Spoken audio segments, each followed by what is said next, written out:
Bien, vamos a ir a otro tema del día. Comenzó formalmente la Operación Renta 2024. Varias preguntas que se van dando en el camino. ¿Quiénes deben declarar sus impuestos con este formulario 22? ¿Cuáles son los plazos? ¿Cuándo estarán las devoluciones? ¿Qué pasa con la novedad que es también declarar lo que son los arriendos? Vamos a despejar todas las dudas. Para eso estamos con Roberto Rodríguez, jefe de la División Tributaria de la Defensoría del Contribuyente. Muchas gracias por acompañarnos. ¿Qué tal? Hola, Nicolás. Muchas gracias por la invitación. Ahora, bien breve, antes, creo que es bien importante recordar cuál es la función de la Defensoría del Contribuyente. Eso, muy importante. Partamos por ahí. La Defensoría del Contribuyente es un organismo público que se relaciona con el Ministerio de Hacienda, pero que es absolutamente independiente del Servicio de Impuestos Internos y tiene como fin principal velar por la protección de los derechos de las y los contribuyentes, su promoción y su difusión. Y en ese sentido nosotros estamos haciendo ahora una campaña de difusión de que permita a los contribuyentes conocer cuáles son sus derechos frente a la operación renta, informarlos para que ellos puedan contar con todo lo que corresponde para que puedan hacer una declaración de renta bien hecha, digamos, que no tengan problemas y eventualmente si tienen derecho a una devolución que la reciban cuanto antes. Ahora, entrando a lo que es el proceso, Roberto, no es nada de fácil. No es nada fácil para personas naturales, digamos, que no tienen conocimiento de contabilidad o un contador. Claro, con el paso de los años, lo comentábamos también en una entrevista el viernes pasado, la declaración de renta se ha ido simplificando para el contribuyente en términos de una propuesta de formulario 22, bien especificado, si hay devolución o no, si hay que pagar, uno sigue, avanza, pero muchas veces uno quiere entrar más de lleno, digamos, o también en términos de si hay algún tipo de alegato. ¿Cómo lo ven ustedes desde ese punto de vista, lo que es el proceso? Claro, tienen mucha razón. Efectivamente, el Servicio de Impuestos Internos ha hecho esfuerzos muy grandes en el último tiempo para poder poner a disposición de los contribuyentes la mayor cantidad de información posible y esa información es entregada por distintos agentes retenedores o terceros que están obligados a hacerlo por ley. Los notarios, los conservadores, los bancos, los colegios, efectivamente, todas aquellas instituciones que tengan algún tipo de relación con los contribuyentes que influyan eventualmente en su declaración de impuestos. Lo que hace que hoy día muchas personas que nos ha tocado ver a nosotros, también en la oficina nos dicen, no, yo me meto a la propuesta, pongo aceptar, aceptar, aceptar y listo. O sea, yo creo que en 5 minutos uno puede perfectamente ya tener la cuenta de devolución de impuestos. ¿Cuándo? El punto es cuando hay objeciones, o si uno quiere entrar a decir, oye, pero ¿en qué pagué los impuestos también? La idea que nosotros estamos proponiendo es que los contribuyentes efectivamente puedan revisar bien los datos que están ahí incorporados en la propuesta, porque puede ser que se cometan errores por parte, por ejemplo, de alguna institución financiera que tiene que informar, por ejemplo, si tú tienes un beneficio o no por el crédito hipotecario. Si tienes beneficio de la rebaja de tu base imponible por crédito hipotecario, es el banco el que informa al Servicio de Impuestos Internos los intereses que tú pagaste durante el año que van a servir como descuento. Si el banco informa mal y tú hiciste la declaración con esa información errónea del banco, después se te observa la declaración y tu devolución de impuestos queda truncada por 1 o 2 meses o tal vez más tiempo. Entonces la idea es a revisar bien, los bancos deben informar a los contribuyentes cuáles son los montos de intereses pagados durante el año y ahí uno puede hipotecario de por medio. Exactamente. Porque está el beneficio justamente por el pago del crédito. Está el beneficio y los bancos mandan una carta habitualmente a los contribuyentes que tienen esa situación. Otro punto, el de gasto de educación. Lleva ya varios años, digamos, en la operación renta. Expliquemos un poquito de qué se trata. Sí, el gasto en educación es un crédito que se le otorga a aquellas personas que efectivamente han realizado algún gasto en educación y tiene que ver con la aplicación de un impuesto del tipo familiar. Tiene que ver con algunos requisitos que tienen que cumplir las familias, al menos uno de los dos, padre o madre, debe ganar sobre 10.200.000 pesos al año, es decir, debe ser contribuyente de impuesto complementario, pero no debe sobrepasar los 20 millones aproximadamente de ingreso en total. Y a eso se le da un descuento que son 140.000 pesos más o menos por hijo que esté en el colegio o en la educación media o superior hasta los 25 años con algunos requisitos que también establece la ley. Ya, ¿ese beneficio se da a través de una devolución en este caso? Claro, lo que se otorga ahí es un crédito. Cuando tú te calculan el impuesto, sobre ese impuesto que tú deberías pagar, se te resta ese pago monto. Menos. Claro, pagas menos. Y eventualmente puede significar que te paguen una devolución. Quiero seguir con esos puntos, pero antes, 2 pasitos para atrás.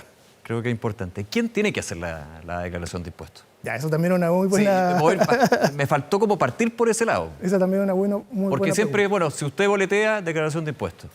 Sí. Regla general. Solamente. Regla general. Todas las personas que ganan más de 13,5 UTA al año, sin importar su ingreso, eso es 10.400.000 pesos más o menos al año, ¿ya? Sin importar su ingreso, y esto no tiene que ver con un promedio. Uno lo grafica con 800 y tantos mil pesos mensuales, pero puede ser que lo ganaste en un mes, puede ser variable, o en 2 meses, etc. Entonces, es Independiente, por importante, ejemplo. independiente de cuánta periodicidad tuvieron estos ingresos, más de 10.400.000 pesos aproximadamente, estás obligado. ¿Boleteo o no boleteo? ¿Boleteo o no boleteo? Ok. Salvo que solamente hayas tenido renta de un solo empleador, seas trabajador dependiente, estás contratado por una empresa, por ejemplo. Tienes un contrato de trabajo porque en ese caso es tu empleador el que mes a mes fue reteniendo y pagando el impuesto provisionando el impuesto que debes pagar tú, por lo tanto no tienes problema con no hacer la declaración. Esos impuestos ya se pagaron, digo. Exactamente.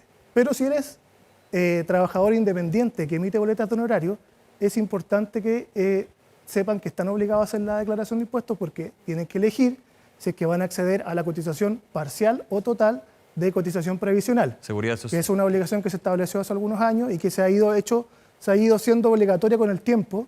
El año 2028 ya todos los contribuyentes que boletean, digamos, van a estar obligados a cotizar por el 100%, pero hoy día pueden elegir o una cotización total por el 100% o parcial por el 55%. Esa cotización parcial o total, si uno la hizo en la operación Renta 2023, ¿se mantiene para 2024?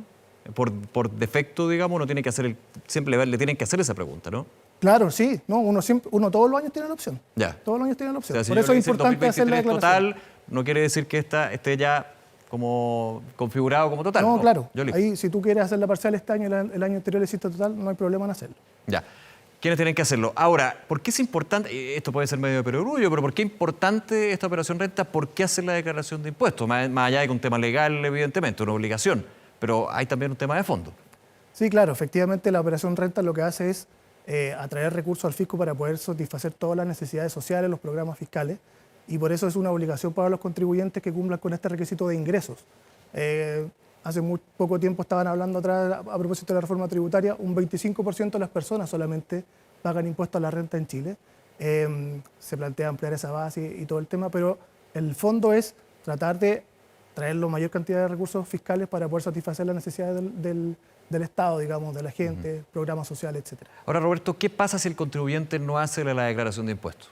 Más allá de que o no se dio cuenta, no lo recordó, no lo quiso hacer, ¿hay sanciones, hay multa, hay un problema que se puede generar con respecto a eso? Sí, eso también es muy importante, porque también hay gente que le dice, no, sabe que yo no lo voy a hacer porque puro problema, o los impuestos están muy altos, etc. Claro. El problema es el siguiente, existen dos tipos de sanciones. Si tú estás obligado a declarar la renta, ¿ya? Y no lo haces debiendo haber pagado impuestos, se aplica una multa que tiene que ver con un porcentaje de ese impuesto que debiste haber pagado. Si tú no haces la declaración de renta o la haces fuera del plazo, aunque no tuvieras que pagar impuestos, también se aplica una multa administrativa que va de 1 UTM a 100 UTM. ¿Ya? Entonces es importante que las personas sepan que efectivamente esta obligación o este incumplimiento de la obligación acarrea al menos una multa administrativa. Claro, y eso puede significar, si uno no hizo la declaración de renta, el formulario 22, y eventualmente tenía una devolución de impuestos, si no hace la declaración, esa devolución puede terminar en No, multa, claro, digamos. absolutamente. Y si tú tenías derecho a un beneficio como el crédito escolar o el del intereses por hipotecario, digamos, tampoco vas a poder hacer uso de él si es que no hiciste la declaración de renta. No son beneficios automáticos, digamos. Claro. Uno tiene que solicitarlo, el servicio verifica que cumple con los requisitos y ahí recién se entrega. Oye, Roberto, hay una novedad este año, que es el pago de impuestos por arriendo. Expliquemos de qué se trata y qué contempla esto. Sí, la novedad en realidad es la limitación que se eliminó a este beneficio que surgió en el año 59 con el DFL2, ¿Sí? ¿cierto? Que dice, las personas que tengan un bien inmueble de uso habitacional, o sea, donde viva personas, no uso comercial ni industrial, que no sobrepase los 140 metros cuadrados, van a tener ciertos beneficios, como por ejemplo que las rentas que consigan por el arrendamiento No de esos bienes no van a pagar impuesto a la renta. Perfecto. Ese beneficio ya no está. La idea era que la mayor cantidad de gente pudiera acceder a la vivienda. Con el tiempo se dieron cuenta que habían personas que hacían un mal uso de ese beneficio, tenían muchas propiedades Primero y tener propiedades empezaban, para inversión, claro, más que empezaban a tener habitarla. para juntar plata, digamos, Ya. y se fue limitando Es con los... legítimo, pero no era el espíritu del Exactamente, beneficio. se digamos. fue limitando con los años. Ya. Las últimas limitaciones son el 2010 y el 2021 y tienen que ver con que, sin importar la fecha en que tú hayas adquirido esos bienes inmuebles, solamente van a quedar los dos primeros que tú adquiriste exentos de impuesto a la renta. A partir del tercero ya empiezas a pagar impuesto a la renta, Ok. por esos arriendos que tú obtuviste. A partir del tercero, A el partir primero y del el tercero. segundo El primero siguen y sin el pago. segundo siguen sin pago. Ok. Y esa es la última modificación que se hizo y esa es la novedad que trae esta operación porque además se ha establecido una declaración jurada para que los corredores de propiedades, por ejemplo, o los intermediarios o los arrendadores den cuenta de este tipo de arriendo para que el Servicio de Impuestos Internos sepa quiénes son los dueños de inmuebles que lo están arrendando, cuáles son los montos. Es bastante detallada la declaración jurada que hay que llenar para evitar que exista algún tipo de artilugio que le permita a aquellas personas no cumplir con esta obligación. ¿Esto incluye oficinas también en arriendo? No, solamente habitacionales. Solamente habitacionales. Sí. Ya. El arriendo de cualquier otro tipo de inmueble siempre está grabado con renta. Siempre. Esa es la regla general. Y el primero, Exactamente. segundo, tercero, da El lo primero, mismo. el segundo, ya lo mismo el año La pasado. novedad es que se termina, digamos, el beneficio, pero para la primera y segunda vivienda que se arrienda. Claro. O sea, digamos, que se arrienda la para tercera uso en adelante. habitacional. Para uso habitacional, Claro. la tercera en adelante. La primera y segunda siguen sin pagar, digamos. ¿No? Exactamente. Ese es el beneficio que se mantiene hasta hoy día. Ahí en el proyecto de reforma también lo quieren cambiar eso, pero esto está por ver. Eso habrá que ver cómo se va desarrollando la discusión legislativa. A ver, otro elemento, estamos viendo beneficios, gasto de educación, la importancia, el proceso. Porque acá hay plazo, ¿sí? A partir de hoy hasta un par de días más uno hace la declaración de renta, así como en años anteriores se ha adelantado la devolución de impuestos. Aquellos quienes van a tener devolución de impuestos es platita que llega perfecto para el mes de abril, necesaria. Exactamente. Ya de hecho gastada. Sí, En algunos muchas casos. veces ya está. Es verdad. Importante señalar que el proceso de operación renta es un proceso bastante más largo que abril. Sí, Comienza claro. en febrero con las declaraciones juradas, y en marzo también hay declaraciones juradas, en abril se hace la declaración, en mayo vienen las devoluciones generalmente, y después viene un proceso de Un segundo ahí. observación. ¿Cuál es la diferencia entre la declaración jurada, que de hecho ya partió hace varias semanas, y lo que comienza el día de hoy, 1 de abril? Las declaraciones juradas tienen como finalidad aportar información al Servicio de Impuestos Internos para que elabore las propuestas de declaración de impuesto a la renta. La declaración de impuesto a la renta es la que uno puede hacer a partir del 1 de abril. Son distintas, digamos. Una es una obligación impositiva de pago de impuestos y la otra es una obligación de informar, digamos, accesoria. ¿Ya? Entonces comienza ese proceso. Como bien tú decías, el servicio ha ido tratando de aminorar el tiempo entre que las personas hacen su declaración y obtienen la devolución. Se dice ahora, si usted declara entre el 1 de abril y el 8 de abril, va a obtener la declaración, va a tener su devolución el 26 de abril, si es por transferencia, digamos, o depósito bancario. Transferencia o depósito, transferencia o valevista también sigue siendo vigente, digamos. Pero el valevista y el cheque están al Después. 30 de mayo. Al 30 de mayo. Al plazo final. Y eso es Se presencial. deja eso, claro, se deja eso como una opción más residual. Igual las cifras han mostrado que cerca del 90% ya opta por lo que es la transferencia electrónica. Sí, es mucho más rápido. ¿Cuál es el problema que tiene eso? Hoy día, por ejemplo, vemos que la página del Servicio de Impuestos Internos, si tú ingresas, está con una fila de espera. Sí, Hay en la mucha mañana está gente- difícil. Hay mucha gente que se está metiendo al mismo tiempo y además también se produce o se puede producir esta situación que te contaba anteriormente.